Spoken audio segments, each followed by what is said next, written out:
I'd like to, I hope everybody's meal was good. Mine certainly was. I'd like to take the opportunity to introduce our keynote speaker, which I think you'll be real impressed with. And he's got tremendous experience, and he can speak very well to technology and what he's seen over his years in technological changes.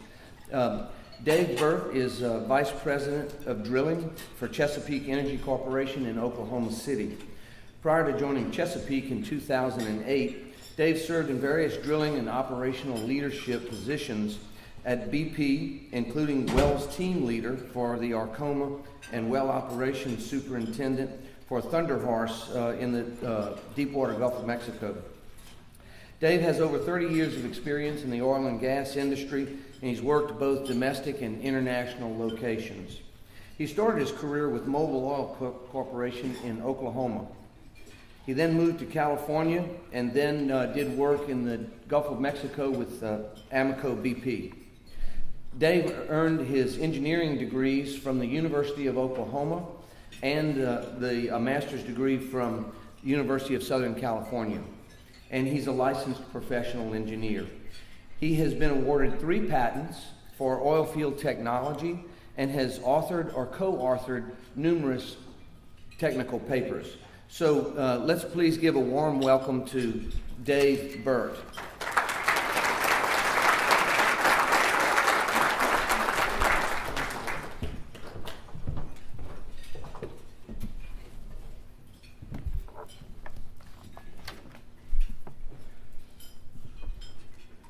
Good afternoon.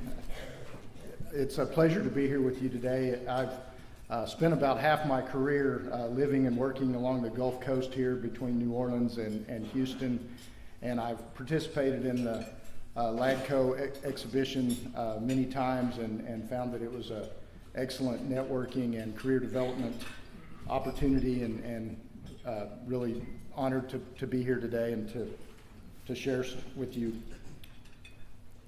You know, the month of October is one of my favorite months of the year, especially during a presidential election year, and particularly this year when the presidential race has been so calm and stabilizing.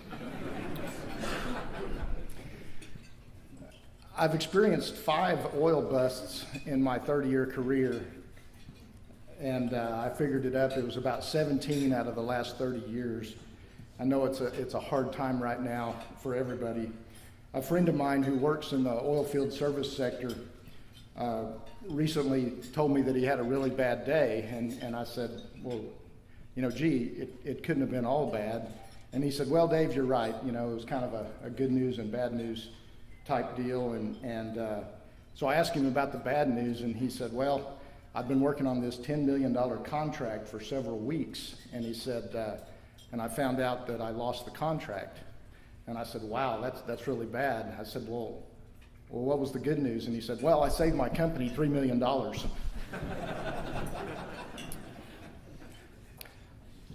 I met my wife, Susan, 26 years ago while working in California. And it was during the middle of a prolonged oil field downturn of 9 years, from 1986 to 1994. And whenever we first met, it was actually our first date. I went to her apartment, and she was getting ready, and she was teaching first grade at the time, so she had a backpack there on the table, and I looked down, and there was a book, and it was called My First Book of Oil. And she had gone to the school librarian and said, hey, I got a date with the petroleum engineer tonight.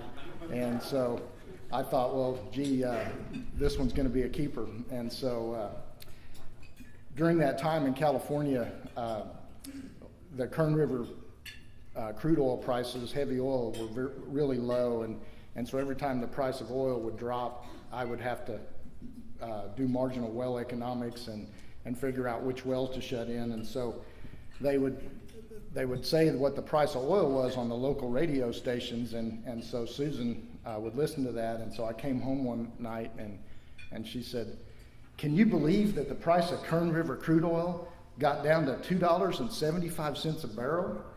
She said, the steel drum's worth even more than that.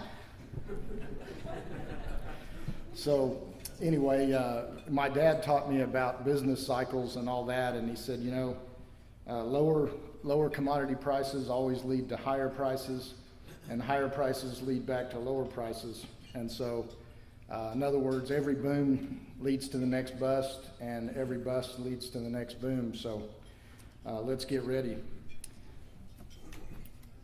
President Woodrow Wilson said one time that it took a week to prepare for him to speak for 10 minutes.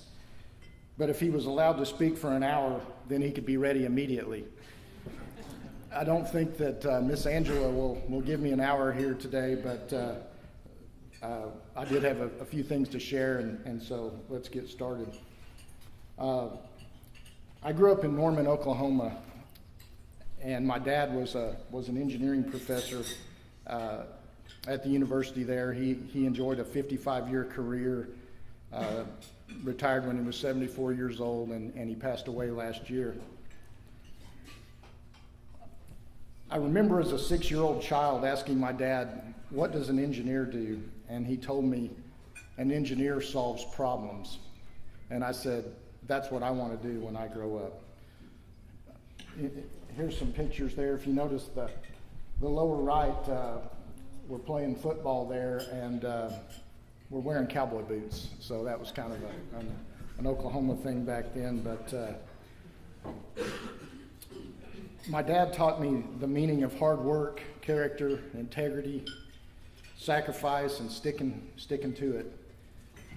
There's a really great book out recently this summer. It's called Grit by Angela Duckworth, and I read it. I highly recommend it. She defines grit as passion times perseverance.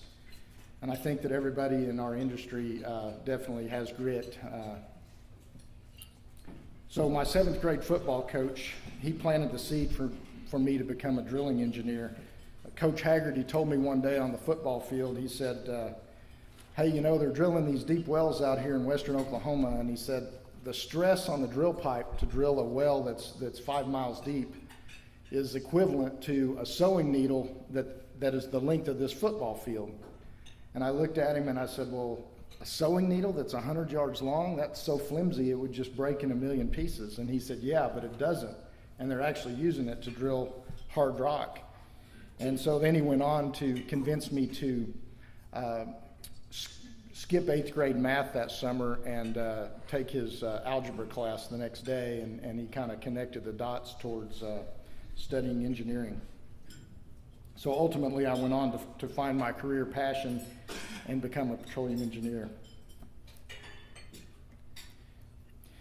A 2012 Gallup report was entitled State of the American Workplace, and in this report, it was based on a survey. It stated that workplace morale is terrible, with 70% of Americans feeling negative and dissatisfied about their jobs. Only 30% of the employees are engaged and inspired at work. 52% of employees are present but not engaged, and 18% of employees are actively disengaged or worse. Most everyone wants to be involved, but very few want to be committed. I've thought a lot about that, and I've become passionate about what I call career moments or career projects, also called career highs. These are special projects and assignments, opportunities to develop and learn new things, to do, to think, and to solve challenging and complex problems. These career projects typically involve working within a team and an opportunity to innovate. These are opportunities to add incremental value to the team and to the company. Tom Brokaw once said, "It's easy to make a buck, it's a lot harder to make a difference." These career projects are opportunities to make a difference and to go above and beyond. We all want to make a difference. Duke Ellington said, "A problem is an opportunity to do your best." I believe that many of the unhappy workers that were mentioned in the Gallup report have not had the opportunities to truly experience these career moments. The actor Tom Hanks said, "If it was easy, everyone would do it. It's the hard that makes it great. And one of my favorite presidents, in terms of one of my hobbies is collecting quotes, as you can tell, Theodore Roosevelt said, "Life's greatest gift is the opportunity to work hard at work worth doing." And so I think that that's something, the reason we're all here today is that we enjoy our careers and we're passionate about it. So I'll share a little bit about technology and my journey. I thought it would be appropriate to show a short video clip of oil field technology and innovation from the past. So if everybody will... So this is a short clip. If everybody looks at the screen, this is a one-man drilling rig operation. This is a hard-working driller.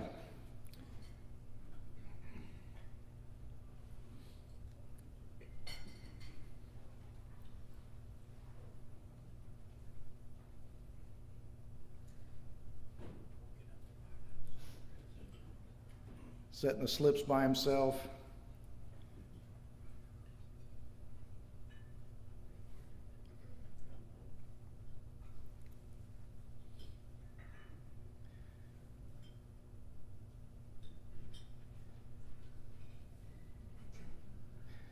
And he's also a candidate for Father of the Year. So doing all that and being a babysitter at the same time. Look at him, he's even working the pipe racks by himself there. So I think the oil field has changed a lot, but I thought it was appropriate to kind of start with a blast from the past.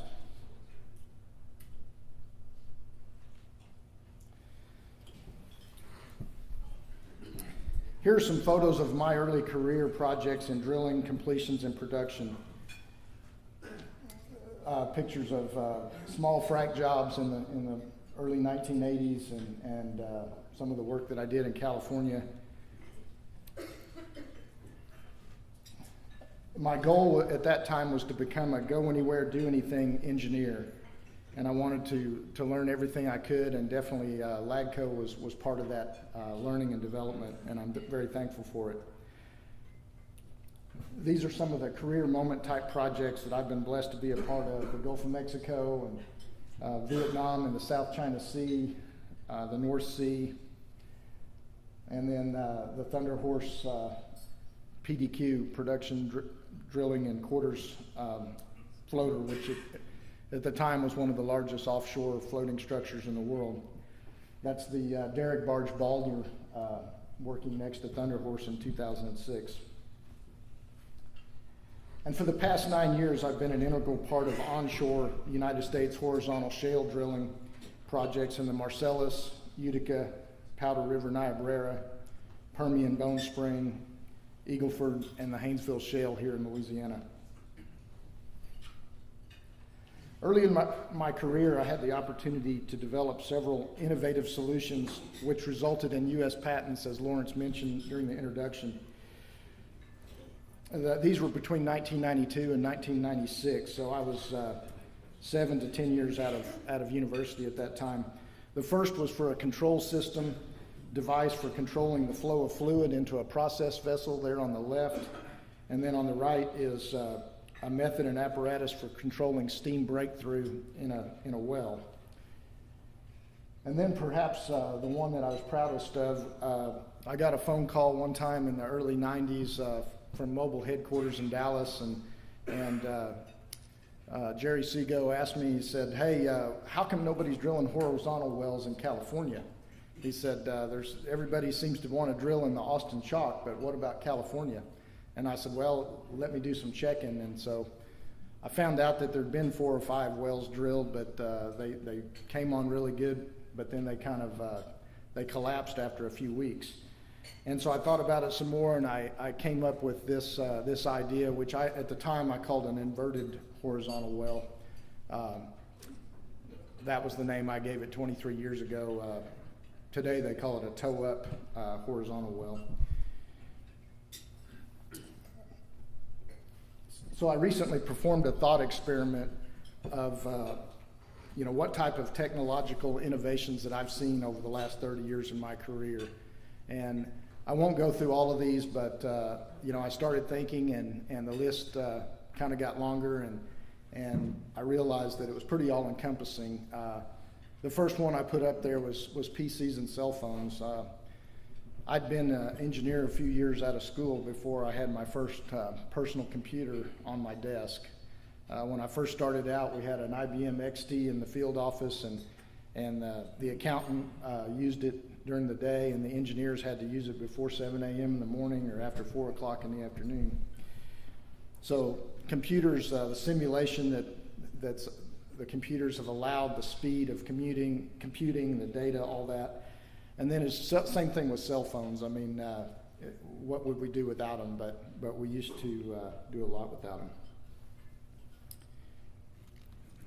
PDC drill bit technology has been a game changer for penetration rates and staying on bottom longer. I can remember a colleague at Amoco, Ford Brett. He's now the CEO at Petroskills. He was playing with one of his kids one day with something called a spirograph, and he was doing an art project using this spirograph, and he conceived of the idea of bit whirl. And that led to a patent that Amoco got, and anti-whirl force balancing bit technology as a result. MWD, measurement while drilling tools. When I first started out, we had to use wireline surveys to get inclination and azimuth when we were directional drilling, and the MWD tools really changed a lot. And then the extended reach drilling in the early 1990s, it seemed like the industry was kind of stuck on this 3.0 horizontal displacement to true vertical depth ratio. That seemed to be the limit. And then, everybody started talking about, gee, if we could ever have a tool that allowed us to rotate and still orient the bit. And that was kind of how the birth of the rotary steerable tools came about. Because before that, if you couldn't slide, if you couldn't push weight to the bit, then you were done. And then at that point, the bit was going to, if all you could do was rotate, then you couldn't control where the bit went. And then hydraulic fracturing,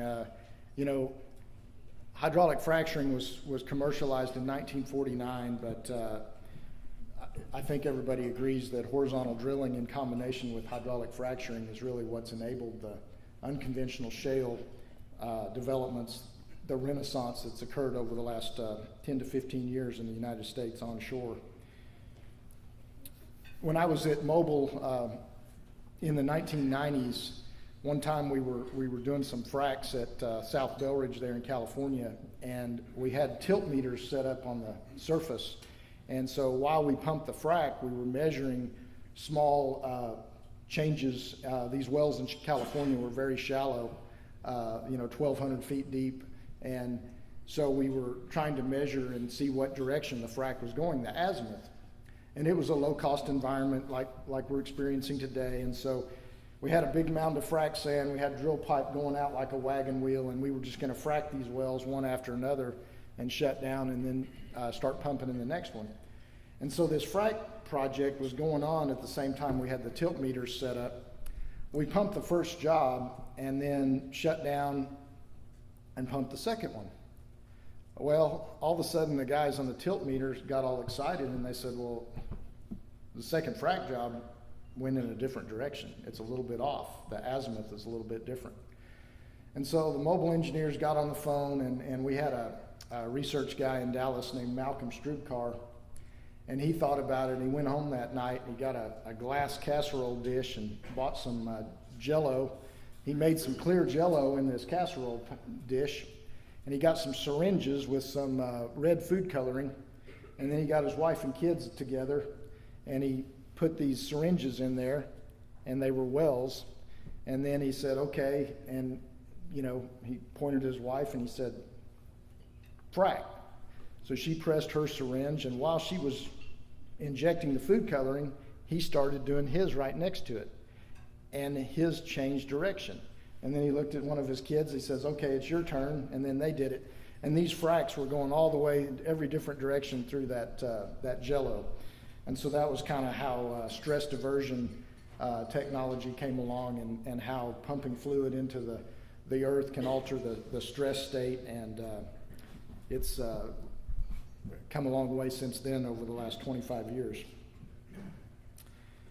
So definitely shale gas and shale oil have been a huge part of the recent U.S. energy story. When I was in college, they taught us that shales were seals and source rocks, but they weren't reservoir rocks. And so I got out to California, and we had an old offshore field out there, and it produced from the Monterey Shale. And I said, well, hey, what's the deal? Oh, yeah, this is fractured. It's naturally fractured. It's a little bit different.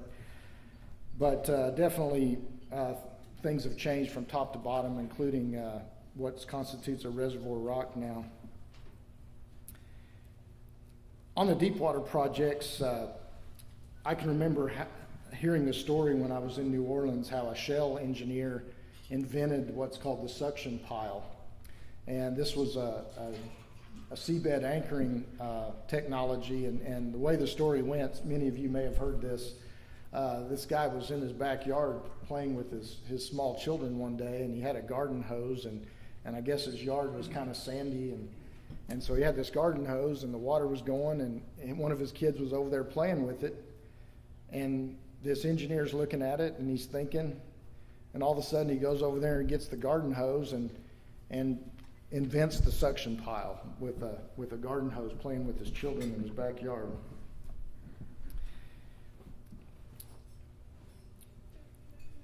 So definitely the deepwater projects were very challenging. When I was working on the Thunder Horse project, it was the world's deepest water, high pressure, high temperature, sour oil development. And nearly every piece of subsea equipment on that project was serial number 001 and had to be designed and built, and in some cases redesigned and rebuilt and replaced. A lot of engineering firsts on that project. It's the largest floating oil producing structure in the world, and at the time was the biggest field in the Gulf of Mexico. Looking at the drilling rigs, the AC electric technology with the control systems, 7,500 PSI standpipe manifolds, big pumps, big top drives, walking systems. All of these things have enabled a lot of tremendous efficiency improvements. My company has seen between a 45% and 113% improvement in lateral footage drilled per rig year just in the last year across our major plays. Here's a slide showing on the left is the Haynesville, going from seeing over a 50% improvement in lateral footage per rig year, 113% in the Mid-Continent, 45% in the Utica, and 89% in the Eagle Ford and South Texas. This is year over year rig efficiencies. So for my company at Chesapeake, 10 rigs is the new 35. In 2013, we had 35 rigs in the U.S. drilling, and today we have 10, and we're producing the same amount of oil and gas as we were back then. So this is just a testament of the technology and efficiency that the industry has adopted over the last couple of years during this downturn.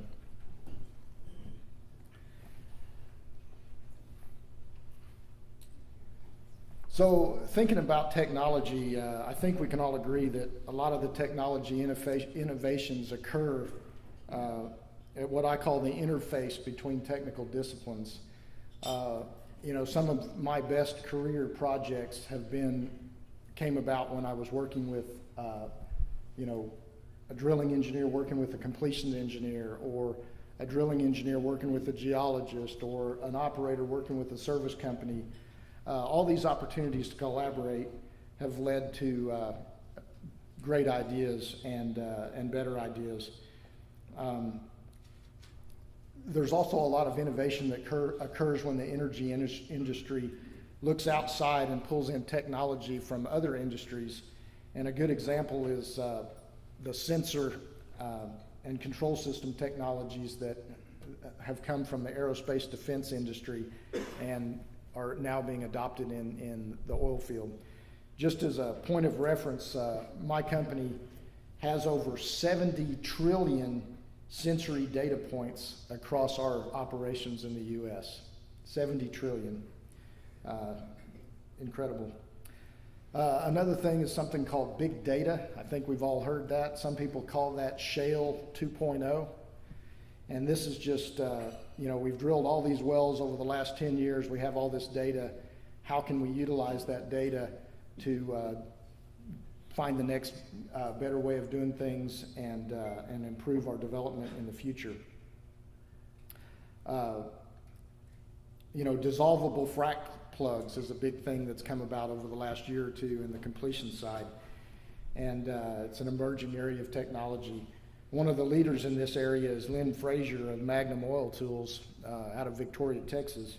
And I first met Lynn on a tubing conveyed perforating job in 1986. And he was coming up with innovations for the perforating tools back then, and now he's doing the same thing with frac plugs and dissolvable balls. So what is the future of oil field technology? Where's it headed? What directions it's going? I think that definitely enhanced oil recovery is something that was popular in the 80s, early 90s. I think that eventually that will come back and apply to the unconventionals, to the shale developments. EOG has actually got a pilot going on in the Eagle Ford Shale with enhanced oil recovery right now, and it appears to be promising. I also believe that extra long laterals are allowing many new wells to deliver competitive rates of return. 2 or 3 years ago, when the bust first came, my company, our wells were single-digit rate of return, 2 or 3%, and then by drilling longer laterals and bigger fracs, we've been able to raise that into the double digits and have really been able to adapt to the downturn in that manner. There was recently, you might have seen it in the Journal of Petroleum Technology in September.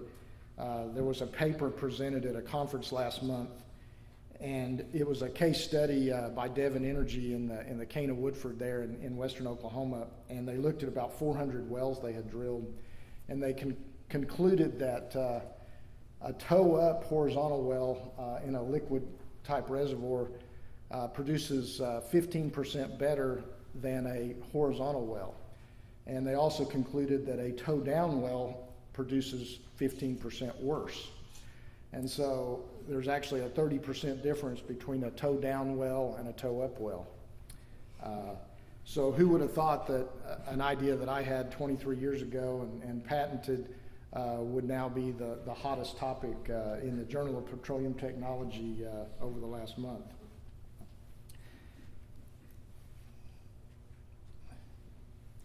So, that's an example of, throughout my career, I see examples of what I call everything old is new again. And, a lot of the ideas of today are maybe our old ideas and their time just never came, whether it's the toe-up horizontal well or the BlackBerry, whatever. So don't give up on the old ideas for sure. It's imperative in our industry that we continually look for new ways to improve and adapt to changing business conditions. We must relentlessly optimize and never become complacent in our project performance. One of my favorite things to remember is that by definition, there can be no improvement without change. You got to have change in order to have improvement. We must take steps to navigate through the challenges of today and seize tomorrow's opportunities in the changing world. The other thing is it a problem looking for a solution or a solution looking for a problem? Sometimes we need to have different viewpoints in order to attack a problem. And also remember that all of us are smarter than one of us. As Michael Jordan famously said, players win games, teams win championships. The whole of the team must be greater than the sum of the parts in order to win. Diversity, inclusion, knowledge sharing, all of these things lead to creative solutions which otherwise might not have been developed. People and teams develop technology. I firmly believe that, and I've seen it throughout my career. So as leaders in our industry, how do we create passion and energy? I think that one way is to create what I mentioned earlier, these career projects, the opportunity to develop and learn and to think and solve challenging and complex problems, and most importantly, to add incremental value to our companies, to go above and beyond as a team member. As leaders, we should strive to create a team where employees go home enthusiastic about a really cool project instead of complaining or being bored. We should coach people on how to win at work and in life to be able to contribute in a meaningful way. There's a quote that I kind of summarizes my own technology journey over the past 35 years. I started college in 1981. Richard Riley, who was former governor of South Carolina and was the former Secretary of Education in Washington, D.C., said, "We are currently preparing students for jobs which don't yet exist using technologies that haven't been invented in order to solve problems we don't even know are problems yet." And so that kind of summarizes as I look back over the last 35 years. And when I was in college, we didn't even have PCs, personal computers, and then to look where we are today. So I think it's important to note that the world is changing. It's changing fast. We're all part of that. Working together, there's no limit on how far we can go. I'd like to close my time with you today with an inspirational story about a technological marvel and the engineer who helped to make it happen. Here's a photo of Earl P. Halliburton cementing a well in Oklahoma in the 1920s. If you look closely, I counted 18 roustabouts mixing cement in those horse troughs there on the right. Even though I think that Mr. Halliburton's invention was transformational, there was another life-changing project that was underway outside the oil field in San Francisco during the Great Depression in the early 1930s.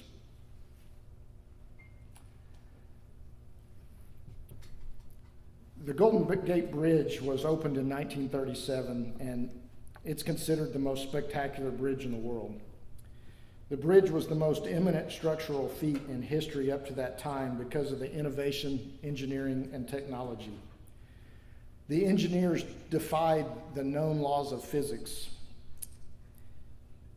The Golden Gate Bridge construction also changed the thinking of engineers and industrial construction throughout the world. Here's a photo of some workers in those days. It looks pretty dangerous to me. I don't think I'd want to be standing on that spreader bar or looking out over on that edge like that. It was the tallest suspension bridge in the world with 764-foot tall towers, and with each cable, suspension cable, over a yard thick. The bridge spans 9,000 feet. The Golden Gate Bridge has affected the lives of millions of people, providing expanded job opportunities in the San Francisco Bay Area. But the Golden Gate Bridge was debated for over 20 years before it was actually built. In the late 1920s, they finally got to the point where they started taking bids. There was 11 engineering firms that submitted bid proposals to build the bridge. All of the bids were around $35 million. The industry standard at that time was one worker fatality for every $1 million of project cost. So the bids were $35 million. There was going to be 35 workers that were killed during the construction. The city council held a critical vote on the project. It came down to one city councilman. He was the swing vote. And he said, gee, I really want this project. I know it's going to help the people in my ward. It's going to provide jobs during the Depression. But he said, I just can't vote for a project that's going to kill 35 people. He said, many of the people that die are going to be people from my ward. I'm going to have to go to their funeral service. I'm going to have to see their friends and family and brothers and sisters. He said, is there anything that can be done to reduce the number of fatalities on this project? So they looked through the 11 bids a little bit closer, and one of them was submitted by a bridge engineer by the name of Joseph Strauss. And Joseph Strauss really wanted to improve worker safety. His bid was $300,000 higher than the other bids to account for his new ideas. So it was $35,300,000, about 1%, less than 1% higher. So the swing vote city councilman agreed to vote for the bridge if Mr. Strauss's firm was awarded the contract, along with the commitment from Strauss's firm to reduce the number of worker fatalities. So Mr. Strauss proceeded with the project. He invented safety nets to catch the workers when they fell. He invented fall protection harnesses. He invented hard hats to protect their heads from falling objects, non-glare safety glasses to protect their eyes, and even invented sunscreen to protect their skin from wind and sunburn. For the first 4 years of construction, there was only one worker fatality, and that occurred in the morning when a drunken worker showed up to get on the crew boat, and they were traveling out to the work site, and he fell off the back of the boat because he couldn't stand up, and he drowned. And so Joseph Strauss promptly invented sobriety testing. He painted a straight white line, and every worker had to walk the straight line before they could get on the crew boat. Near the end of the project, there was an incident which killed 10 people, and that was when a scaffold failed and fell into the safety nets. And even though the safety nets caught some of the workers, the scaffold fell on top of them, and 10 workers were killed. And so there ended up being 11 fatalities in the 7 years of constructing the Golden Gate Bridge. That was the best safety record ever for a project of that size anywhere in the world. And everybody in the world thought that it could not be done, but it was. In addition, this project was one of the first major capital projects in the U.S. that was completed significantly under budget. Truly, the Golden Gate Bridge changed the course of the 20th century. So let's bring it back closer to home a little bit. This is a picture of Chesapeake Energy drilling rig in the Haynesville Shale, east of Shreveport, where we're currently drilling 10,000-foot laterals, the first in the industry there in the Haynesville. And we've also recently pumped what we believe is the largest frac job in the world, over 50 million pounds in a single well, and that was in 85 frac stages over 10,000-foot lateral. So I just, to wrap up, what will be your legacy? Will you ask the hard questions like the city councilman did in San Francisco? Will you work hard and be fully committed and engaged with your team? Will you seek out those career projects that really make a difference and truly add incremental value? And will you be a part of our industry's bright future? I hope that I've inspired everyone today to think about how they can more effectively contribute to the industry, to their teams, and share in tomorrow's technology development. Thank you and good luck. We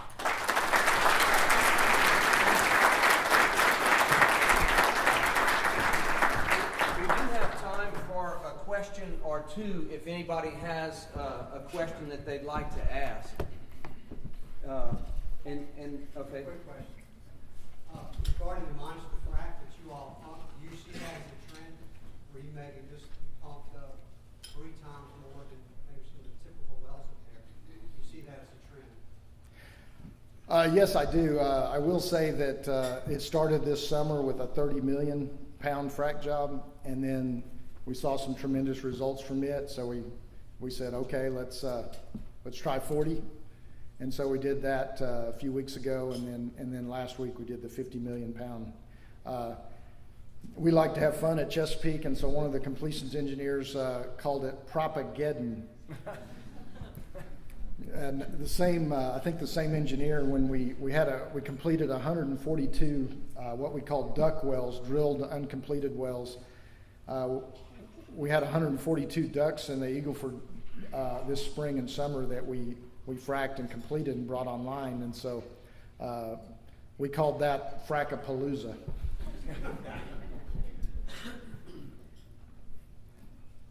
So, Dave, my question was, with your international experience, do you think that it's possible that that what we've done in the United States from a shale standpoint can be recreated in other countries and continue on this concept of sort of the shale revolution?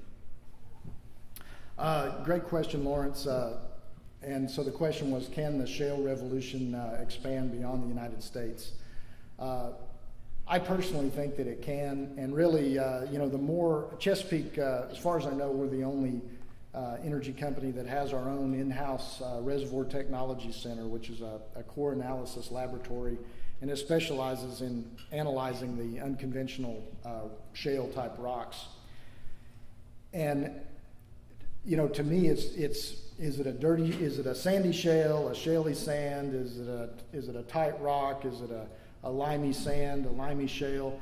I mean, really, it's taking rock that was previously not a reservoir quality, and through the combination of horizontal drilling and hydraulic fracturing, it's turning that into a viable resource. And last week we announced what we call the wedge play, which is a series of 6 intervals there in the northwest Oklahoma, the Meramec, the Chester and Mississippi Lime and others.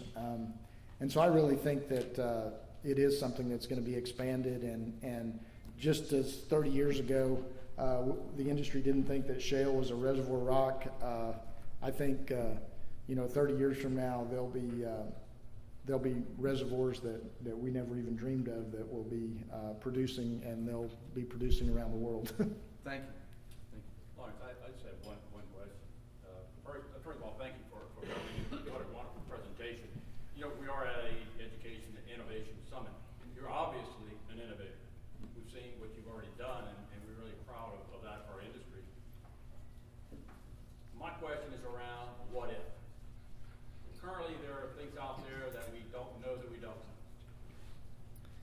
But what if we come up with a new innovation that would change the game from where we are today in oil and gas? What would that be? What if? Yeah, it's an excellent question, Jim. The first thought that comes to mind is I remember I was in New Orleans at an IEDC SPE drilling conference, and it was, I believe it was in the mid-90s, and Andy Gould, the chairman of Schlumberger, was the keynote speaker. And back then, 20 years ago, the industry was buzzing about this expanded solid tubulars and how that was going to change the industry. And I was working for Mobil at the time, and we had done some technology trials using expanded tubulars and kind of had mixed results. And I, at the time, I felt like that it was kind of a niche product, and I didn't really see it being applied in across every well. And so the thought that it came to my mind was, gee, new technology is great, but I could, if the industry could deliver and execute on existing technology, then my non-productive time would decrease, and that would have a huge impact as well. And that's exactly what's happened over the last 20 years. I mean, back then, 15 to 20% non-productive time was not uncommon in the Gulf of Mexico, and and the onshore, and now, you know, it's single digits, you know, and rig repair now is you know, 3 or 4 hours per well. So definitely I think that there's an opportunity to deliver and refine existing technology. I also firmly believe that people is really the, you know, in my business in drilling, I like to say that it's men, it's iron. And, you know, the iron's the easy part. I mean, you know, do I get a rig from H&P or from Patterson or Neighbors or Nomac? I mean, it's all pretty much the same. It's the crew, it's the team that makes a difference. So I personally believe that, you know, there's no limit to what can be done with the teamwork and with people working together. I hope that I inspired you today as a young engineer. You know, I was fortunate to have some of those career opportunities, and I think that the more that we can plant seeds for those type of opportunities, I think the more the industry will advance. Definitely the extended, what we call the XL extended laterals are we're going to see more of that. I think Chesapeake's been a leader in that, and then also the bigger fracs, and together with that is the spacing. I don't think that the industry's really found what the optimal well spacing is in these unconventional reservoirs. If you look at my company's plays, fields, we have over 10,000 undeveloped drillable locations in inventory that deliver you know, above a 20% rate of return. And you know, overall across our fields, we have 6 major fields in Pennsylvania, Ohio, Wyoming, Oklahoma, Texas, and Louisiana. If you look across those 6 plays, you know, we're probably maybe 25% developed and 75% undeveloped. So there's a lot of future there and a lot of room for new ideas and innovations for sure. Thank you. Yes. How do you see the future in the U.S. of the fracking renaissance with current political pressures that it faces?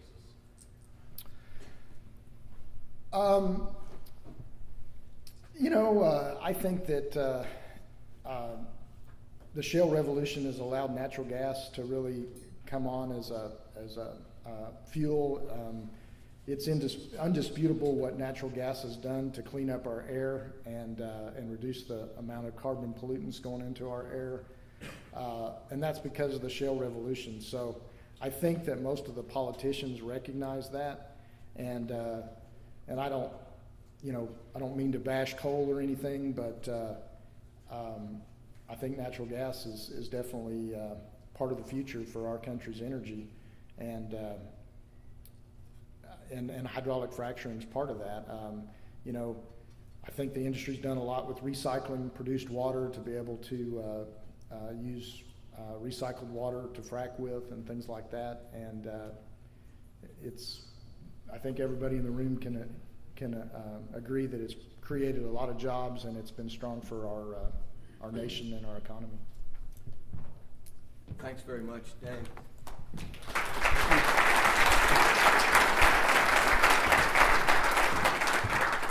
Dave, that was an outstanding talk, and we really do appreciate it very much. And in acknowledgement for your talk today, LAGCO will make a donation to the LAGCO Education Fund in your name, and the LAGCO Education Fund supports students' pursuits of education in post-secondary and college curriculums. And so we appreciate that, and that donation will be made in your name. So a couple of takeaways that I wanted to follow up with from the talks, which was absolutely great. One thing is, I'm glad you qualified for this South Louisiana audience what ducks were, because the first thing we think about with ducks is gumbo. So I'm glad you explained that. The other thing that I certainly wanted to pass on to young folks and to the more seasoned those in the audience, that it was clear that grit and some common sense and either the presence of children or a childlike curiosity can produce innovation. So that's an awesome thing, and it's simple. You just have to think about it a little bit. And the other thing that I wanted to say was that it's great to know that somebody's got more of something with your sensors, the 70 trillion. It's really refreshing to know that somebody has more than something than our government has debt. So we appreciate that, 70 trillion. Okay, so with that, we're going to take a short break, about 5 minutes or so that the room can be reconfigured and we can clean up these plates, go refresh yourself, walk around, network a little bit, and we'll come back in for the energy pitch.